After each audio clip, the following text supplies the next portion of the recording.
그 중간 단원 과정마다 만나면 흠칫 두들겨 맞기만 할 그러한 심화 문제들을 세워놓고 왜 아이들을 만신창이를 만드는지, 그리고 만신창이를 만드는 것도 모자라서 결국 수포자로 내모는지 너무 안타까울 뿐입니다.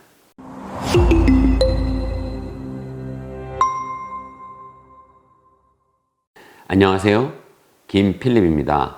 오늘은 주제가 심화냐 선행이냐, 또는 선행이냐 심화냐, 그리고 심화의 장점 또는 단점이 무엇이고 선행의 장단점은 무엇인지를 한 테이블에 놓고 비교 분석해서 종지부를 찍어드리는 그런 아주 특별한 영상을 준비했습니다. 사실 이러한 영상을 준비하게 된 데는 여러분들의 참여가 굉장히 역할을 했죠. 그 어떤 참여냐면, 제가 이전에 올렸던 영상들 중에 달린 댓글, 그 댓글 속에서 정말 많은 분들이 선행이냐 심하냐를 놓고 고민하고 어떤 것이 더 중요한지, 어떤 것을 우선해야 하는지, 그리고 어떤 것의 비중을 높여야지 우리 아이 수학 공부에 더 큰 도움이 될지 정말 많이들 궁금해 하셨어요. 그래서 제가 그런 댓글들을 보고 차제에 이런 포인트를 딱 잡아서, 그러니까 한마디로 선행이냐 또는 심하냐, 그리고 각각의 장단점을 비교 분석해서 한 방에 완벽히 정리해 드리는 그러한 내용의 영상을 만들어야 되겠다라고 생각해서 드디어 오늘 고민해 오셨던 그러한 부분들에 대해서 종지부를 딱 명쾌하게 찍어 드리도록 하겠습니다. 제가 얼마 전 올려드린 영상 중에 이러한 주장에 댓글을 달아주신 분이 있었습니다. 어떤 주장이냐면, 선행을 강조하는 사람들은 심화를 까고, 그리고 심화를 강조하는 사람들은 선행을 깐다. 그러니 결국 자기 편한 대로 자기네 주력이 선행이면 심화를 까고, 그리고 자기네 주력이 심하면 선행을 깐다는, 좀 제가 볼 때는 좀 저속한 깐다라고 표현하셨어요. 결국 자기네 이익에 따라서, 아니면 자기네의 그런 비즈니스적인 영리적인 의도에 따라서 마치 심화를 강조하거나 또는 선행을 강조하는 것처럼 그렇게 표현하신, 아니면 그렇게 언급해 주신 그러한 댓글이 있었습니다. 제가 그걸 딱 보자마자 이거 안 되겠구나, 이거는 한번 정확히 짚어 드려야 되겠구나, 그리고 그것도 달랑 몇 줄의 댓글로 그냥 정말 변죽만 울리는 그러한 임기응변식의 댓글 말고 정말 제대로 그 주장이 잘못됐음을, 그리고 무언가 잘못 바라보고 있음을 말씀드리고 싶었습니다. 선행에 더 비중을 둬야 될까요? 아니면 심화에 더 비중을 둬야 될까요? 도대체 비율은 6대4로 하는 게 좋을까요? 아니면 7대3으로 하는 게 좋을까요? 그리고 공부 시간, 그리고 노력을 어디다 더 많이 투입해야 될까요? 이런 류의 비슷비슷한 댓글들은 굉장히 많았습니다. 그래서 다 그런 그 댓글 또는 의문, 그런 문의들을 모아서 오늘 한 방에 정리해 보도록 하겠습니다. 자, 우선 심화의 장단점과 선행의 장단점을 비교 분석해서 가장 현명한 심화와 선행의 전략은 무엇인지 확실하게 종결해 드리겠습니다. 우선 선행부터 제가 잠깐 말씀을 드리겠습니다. 사실 저는 선행지상주의자가 아닙니다. 그리고 선행이 비즈니스 목적에 맞으니 심화를 까는 건 더더욱 아닙니다. 왜냐하면 온리 제 생각의 무게중심이 비즈니스에 가 있다면 저는 절대로 심화를 까지 않습니다. 아니, 까서는 안 됩니다. 왜냐하면 심화를 강조하면 할수록 학원엔 무조건 이익입니다. 한번 생각해 보세요. 지난번에도 잠깐 언급드렸지만 사실은 본격적으로 얘기를 드리지는 않았던 내용인데, 초등 심화를 잘 해야 된다. 그 초등 심화를 정말 제대로 파야 된다. 그리고 초등 심화를 완벽하게 완성해야 된다라고 그렇게 제가 주장하는 순간 우리 학원의 매출은 무조건 증가합니다. 아니, 우리 학원의 매출뿐만 아니라 우리나라의 모든 초등 심화를 강조하고 그리고 초등 심화에 비중을 두는 그러한 전략을 가진 모든 사교육기관은 돈을 더 많이 벌게 됩니다. 제가 솔직하게 드리는 말씀입니다. 그리고 그렇게 될 수밖에 없는 이유는 첫 번째로 심화를 강조하고 심화를 파고들려면 누군가의 도움이 더 많이 필요하게 됩니다. 엄마표 수학? 엄마가 잠깐 봐주는 거? 아니면 엄마가 문제 풀고 오답해 주는 걸로는 되지 않습니다. 어머님들 심화 문제 척척 풀어내십니까? 어머님들 심화 문제 막히지 않습니까? 그리고 어머님들 심화 문제 그렇게 정말 아주 수월하게 잘 설명하실 수 있습니까? 그래서 전문가에게 의지하게 되고, 그래서 학원을 찾아가게 되고, 그리고 선생님들께 더 많은 시간을 우리 아이 심화 완성을 위해서 맡길 수밖에 없게 되는 것입니다. 그래서 만약에 비즈니스 목적이라면 절대 심화는 무조건 강조해야 하는 것입니다. 설사 어떤 학원이 선행이 주력이어도 심화를 강조해서 손해볼 이유는 전혀 없습니다. 왜? 심화도 파괴하고 선행도 강조하고 그러면 비즈니스 매출은 2배, 3배로 늘어날 테니까요. 따라서 제가 심화를 정말 도시락 싸들고 말리고 싶은 이유는 비즈니스 때문이 결코 아닙니다.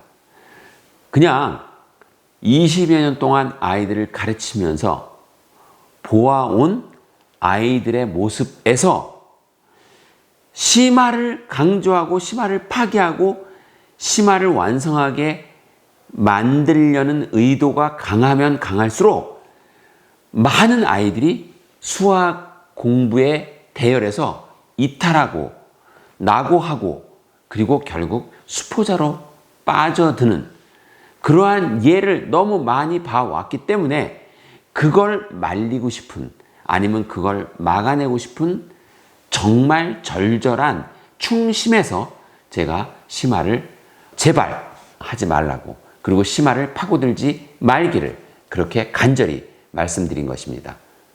사실 선행과 심화는 단순히 비교해서 선행보다는 심화를 해야 돼, 또는 심화보다는 선행을 해야 돼, 이렇게 칼로 두부 자르듯이 재단할 수 있는 게 아닙니다. 선행, 제대로 된 선행이 아니라면 아무짝에도 쓸모없습니다. 오죽하면 제가 얼마 전 올린 영상에서 수학의 미신 시리즈 중에 선행지상주의 미신을 깨야 된다, 이렇게 얘기를 했겠습니까? 사실 주위를 둘러보면 엉터리 선행 엄청나게 많습니다. 그냥 진도가 어디 나갔냐가 중요해. 근데 뭘 알았고 뭘 깨우쳤고 어떤 원리를 파악했는지는 중요하지 않아요. 너는 수투 나가니? 나는 미적 나가. 이걸로 정말 유치한 그 속도 싸움만 하는 그러한 선행, 그리고 허영에 똘똘 뭉친 선행. 저는 그런 선행은 선행이라는 이름이 창피할 정도의 선행이라고 생각합니다. 그리고 그런 선행을 해봤자 아무짝에도 쓸모없어요. 따라서 그렇게 나갈 선행이라면 심화하고 비교조차 안 되겠죠. 할 필요도 없고. 반대로 심화도 마찬가지입니다. 심화가 장점이 몇 개냐? 라고 물어보면 글쎄요. 제가 아무리 고민해봐도 심화는 장점이 없는 것 같아요. 그냥 굳이 그냥 너무 불쌍해서 장점을 쳐주자면 0.5개 정도? 네, 한 개의 별도 줄 수가 없습니다. 그런데 심화를 단점을 얘기하라? 너무 많아서 셀 수가 없어요. 그렇다면 왜 심화를 하죠? 제가 심화를 하지 말라고 얘기했고, 그리고 일전에 올린 영상에서도 심화는 정말 장점이 1이라면 단점이 99이기 때문에 심화를 하지 말라고 말씀드렸더니 그런 제 영상 밑에 이런 댓글들이 달렸어요. 아니, 심화를 안 시키면 아이 사고력은 어떻게 늘죠? 그리고 심화를 안 시키면 아이가 심화 문제를 못 풀게 되는데 그러면 어떻게 하죠? 그러면 어떻게 심화를 대비를 하죠? 그리고 심지어 어떤 분들은 심화를 풀어야 사고력이 는다고. 그리고 또 어떤 분들은 그렇게 어렵게 낑낑매고 푼 문제가 진짜 실력이 된다고. 아니, 이렇게 제 영상에 댓글들을 달아주셨어요. 저는 그런 댓글들을 보면서 너무 안타까웠습니다. 왜냐하면 언뜻 들으면 그리고 언뜻 보면 꽤 일리가 있는 말씀들이고, 그리고 누구나 혹할 수 있는, 그리고 누구나 빠져들 수 있는 아주 멋진 말입니다.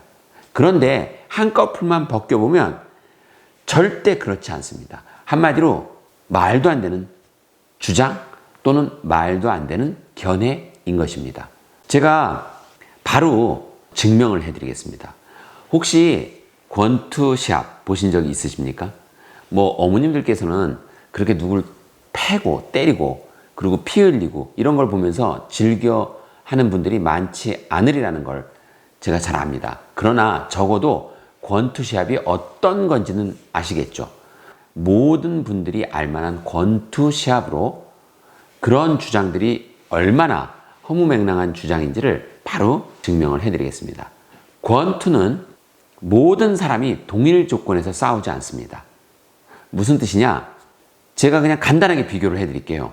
주식시장은 주식시장에 내가 게임 참여자로 아니면 투자자로 참여하는 순간 무조건 불공정한 룰이고 게임이 됩니다. 그건 왜냐하면 주식을 오늘 처음 시작한 완전히 초짜 주린이도 그리고 주식을 20년, 30년 한 아주 눈구렁이 베테랑 펀드 매니저도 다 똑같은 테이블에서 싸우게 되는 것입니다. 이게 얼마나 불공정한 게임이죠? 그런데도 그 참여하는 참여자들은 불공정한지 다들 잘 모르십니다. 아니, 불공정한 거를 알아도 별로 따지고 싶어 하지 않습니다. 근데 사실은 냉정하게 생각해 보면 너무 불공정한 거죠. 아니, 주린이랑 어떻게 펀드 매니저랑 한 테이블에서 붙죠? 그리고 어떻게 평생 주식 공부만 한 사람과 전업 투자자와 회사 다니면서 짬짬이 주식 투자하는 사람이 어떻게 같은 테이블에서 같은 조건으로 경쟁을 하게 하죠? 사실은 불공정하죠. 제가 이 얘기를 하면 주식으로 돈을 버는 한마디로 금융회사 담당자분들, 사장님들은 굉장히 싫어할 거예요. 그러나 냉엄한 현실을 제가 말씀드리는 겁니다. 주식은 처음부터 불공정한 룰 그리고 게임입니다. 자, 그러나 이에 반해서 훨씬 단세포적으로 보이는, 이건 제가 단세포란 뜻이 아닙니다. 권투 선수분들을 비하하는 게 절대 아닙니다. 단세포적으로 혹여 보일 수 있는 권투시합이 그런 면에선 훨씬 공정합니다. 왜냐하면 권투시합은 체급, 몸무게에 따라서 필드가 그리고 경쟁하는 테이블이 다 다릅니다. 무슨 말이냐면 가장 가벼운 플라이급, 라이트 플라이급 이렇게 아주 정말 몸무게가 가벼운 체급부터 슈퍼 헤비급까지 엄청나게 아주 세밀히 약 3kg, 4kg 차이를 두고 다 급이 나누어져 있습니다. 그래서 절대 플라이급하고 슈퍼 헤비급하고는 한 경기장에서 그리고 같은 룰로 싸울 수가 없습니다. 왜냐? 싸우면 안 된다는 걸 너무 잘 알고 있고 또 싸우면 불공정하다는 걸 알고 있고 그리고 게임 자체가 안 된다는 걸 알고 있는 겁니다. 자, 권투는 이미 헤비급과 플라이급이 붙으면 안 된다는 걸 알고 체급을 나눠 놓고 굉장히 공정하게 게임을 진행합니다. 그런데 수학에서 아이들을 심화에다 던져 놓는 거예요. 그리고 뭐라 그러냐면 이 심화를 좋아하고 강조하는 분들, 저는 사실은 그분들이 진짜 심화를 좋아하는지는 모르겠어요. 그게 어떤 다른 의도가 있는 거겠죠. 그런데 하여튼 그렇게 좋아한다고 주장하고 그리고 심화는 이렇게 공부해야 된다고 주장하는 분들의 논리 중에 가장 저는 형편없는 논리라고 보는데, 일단 센 문제, 강한 문제, 그리고 어려운 문제, 즉 심화 문제에 아이를 던져놔야 된다는 것입니다. 그리고 그 아이가 치열하게 고민하고 치열하게 사고하고 치열하게 노력해서 그 문제를 풀어내면 그 아이 수학 실력이 올라간다는 거예요. 그래서 결국 그런 아이들은 나중에 심화 문제를 잘 풀게 된다. 정말 제가 이렇게 표현하면 좀 그렇지만 DOG, 풀 뜯어먹는 소리입니다. 왜냐하면 자, 플라이급 선수를 헤비급 링에 던져놨다고 쳐요.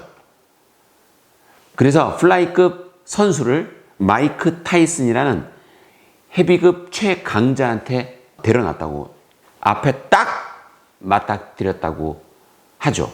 그러면 어떤 일이 벌어질까요? 정말 그 플라이급이 사고력을 동원해서 체력을 동원해서 엄청난 노력을 동원해서 마이크 타이슨을 때려 눕힐 수 있나요?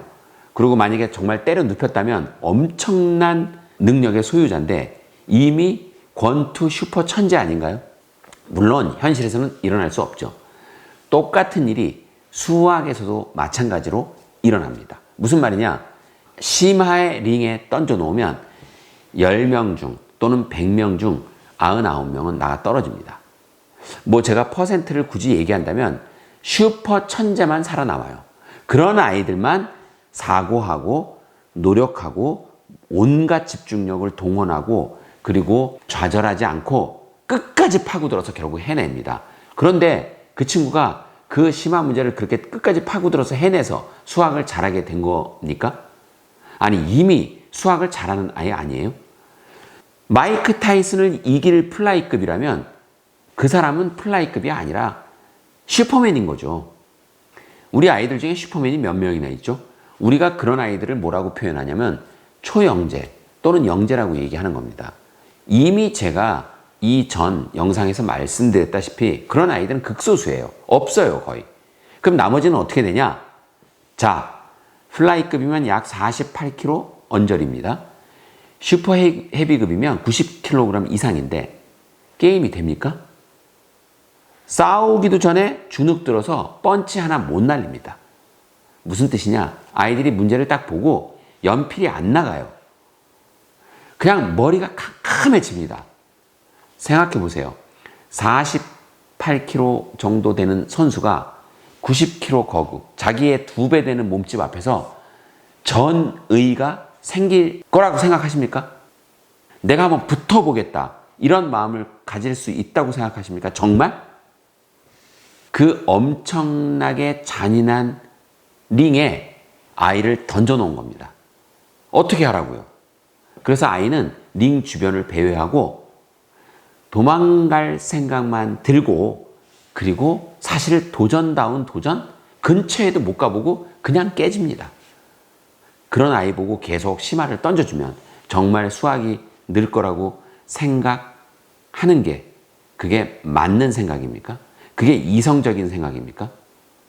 그렇게 해서 애가 펀치 한번 못 내보고 정말 아주 곤죽이 되도록 두들겨 맞고 나왔다고 칩시다. 그 아이가 그 다음부터 권투 시합을 할 수 있겠습니까? 똑같은 케이스로 그 아이가 앞으로 심화 문제를 더 잘 풀 수 있을 거라고 생각하십니까? 심화만 보면 더 떨리죠. 가슴이 벌렁벌렁해져요. 그냥 머리가 프리징, 그냥 딱 멈춥니다. 그런데 풀면 실력이 는다고요? 정말 안타깝고 안타까운, 그러나 누군가가 들으면 어느 누구에게든 혹할 수 있는 그런 주장입니다. 그러나 현실에선 정말 말도 안 되는 주장이죠. 몸무게 반도 안 되는 친구를 엄청나게 킹콩 같은 사람 앞에서 권투를 해봐라? 너는 저 사람만 때려 눕히면 네가 권투 실력이 는다? 어떻게 그런 무모한 그리고 그러한 한심한 발상들을 하는 건지 저는 정말 모르겠습니다. 현실 수학의 세계에서는 그렇게 해서 심화 문제를 때려 눕히고 나온 애는 없고요. 그리고 만약에 때려 눕히고 나왔다면 걔는 이미 천재인 겁니다. 걔는 이미 수학 영재인 겁니다. 저는 그런 면에서 그런 주장이 너무 무책임한 주장이라고 생각합니다. 사실 권투도 체급을 나누는데 아니 수학도 체급이 있어야 되는 거죠. 얘가 기본 정도만 잘 하고 쭉쭉쭉쭉 치고 나간다면 결국 나중에 심화 문제도 때려잡을 수 있는 그런 아이가 될 수 있는 걸 처음부터 심화를 던져주고 아니면 심화를 파야지만 다음 단계를 나간다고 얘기해서 각 단계별로 계속 심화 문제를 던져주면 그냥 계속 얻어맞고 나중에는 수학을 포기하게 되는데 자 그렇게 간절히 원했던 심화를 정복하기는커녕 심화를 파고들다가 아니면 심화를 파고들게 등을 떠밀다가 결국은 수학을 때려치게 된다면 아니 수학을 때려친 애들이 어떻게 사고력이 늘죠? 그리고 수학을 때려친 애들은 이미 사고 자체가 멎게 되는데 그 다음은 어떻게 할 건지 책임을 질 수 있겠습니까? 제 견해는 가장 중요한 포인트가 수학을 포기하지 말게 해야 된다는 겁니다. 한마디로 어떻게든 불씨를 살려서 계속 수학을 하게 만들면 수학을 하는 동안 보이듯 안 보이듯 계속 사고력, 응용력, 그리고 문제 해결 능력은 늘게 되고 버티고 포기하지 않으면 나중에 수학 1등급이 됩니다. 수학을 포기하지 않고 1등급이 될 수 있는 그리고 1등급까지 가는 그 험난한 그 수학 정복의 로드에 왜 중간에 헤비급 선수들을 계속 세워놓고 계속 싸우게 만드는지 전 그게 말도 안 된다고 생각하는 거죠. 그 중간 단원 과정마다 만나면 흠칫 두들겨 맞기만 할 그러한 심화 문제들을 세워놓고 왜 아이들을 만신창이를 만드는지 그리고 만신창이를 만드는 것도 모자라서 결국 수포자로 내모는지 너무 안타까울 뿐입니다. 그래서 이렇게 제가 한 번, 두 번, 세 번 계속해서 강조를 드리는 것입니다. 심화에 대해서 조금 더 깊게, 좀 더 디테일하게 한번 분석해 보겠습니다. 심화의 장점이 무엇이냐? 사실 저는 심화의 장점을 찾기가 힘들다고 생각해요. 심화, 그러면 단점밖에 생각 안 나요. 수학을 원래 태어날 때부터 잘했던 아이들, 그리고 소위 주위에서 얘기하는 수학의 초영재 또는 영재들이 수학을 심심하지 않도록, 그러니까 수학의 어떤 도전감 또는 성취감을 느낄 수 있도록 해주는 게 저는 굳이 심화의 장점이라면 장점일 수 있겠다고 생각합니다. 저도 심화 문제 풀면서 풀리면 굉장히 희열을 느꼈으니까요. 다만 대부분의 아이들은 그렇게 안 된다. 이걸 제가 강조를 드리는 거죠. 그리고 그렇게 해서도 안 되는 거죠. 왜냐하면 헤비급 선수와 플라이급 선수, 한마디로 몸무게가 반도 안 되는, 반 정도밖에 안 되는 그 두 친구가 권투 시합을 하면 처참히 플라이급이 깨지듯 이미 게임이 안 되는 그러한 링에 아이를 올려놓은 것과 똑같으니 그렇게 도전을 할 필요가 없다는 얘기. 심화로 심화를 잡는 게 아닙니다. 심화 문제를 풀어야 심화 문제를 풀 수 있는 게 아닙니다. 심화 문제를 풀어야 심화 문제를 풀 수 있다는 말은 언뜻 그럴듯해 보이지만 사실은 대부분 그렇게 되지 않고 오히려 부작용만 엄습합니다. 수학을 때려치게 만들죠. 왜 심화를 잡는다는 것이 꿈인지 그것에 대해서는 제가 충분히 권투를 비유해서 권투 시합 또는 권투의 룰을 비유해서 말씀드렸으니 그 부분을 다시 한번 잘 살펴보시면 좋을 것 같고, 결국 심화는 무엇으로 그럼 잡아야 되느냐? 그러니까 심화를 잡으려면 어떻게 해야 되느냐? 아주 결정적인 포인트, 심화는 기본으로 잡는 것입니다. 현재 심화 또는 복습 심화는 선행 기본으로 잡아라. 줄여서 심화는 기본으로 잡아야 한다. 그리고 심화를 기본으로 잡으려고 하고, 그리고 심화를 기본으로 잡아야 한다는 그러한 전략을 세우는 순간 우리 아이가 수학을 포기하게 될 가능성은 현저히 떨어집니다. 그리고 거의 수학을 포기하지 않게 됩니다. 결국 버티면 이깁니다. 포기하지 않으면 이깁니다. 포기하기 때문에 7등급, 8등급이 나오는 거고, 포기하기 때문에 6등급, 5등급이 나오는 겁니다. 포기하지 않으면 이긴다. 이 말을 머릿속에 잘 넣어서 절대 우리 아이들은 수학을 포기하는 일이 없도록 그렇게 지혜롭고 현명하게 아이들을 수학 교육의 길로 인도해야 될 것입니다. 그리고 인도해야 합니다. 그게 우리 그리고 어른들의 의무입니다. 오늘 영상 도움되셨다면 좋아요와 구독 그리고 알림 설정 부탁드립니다.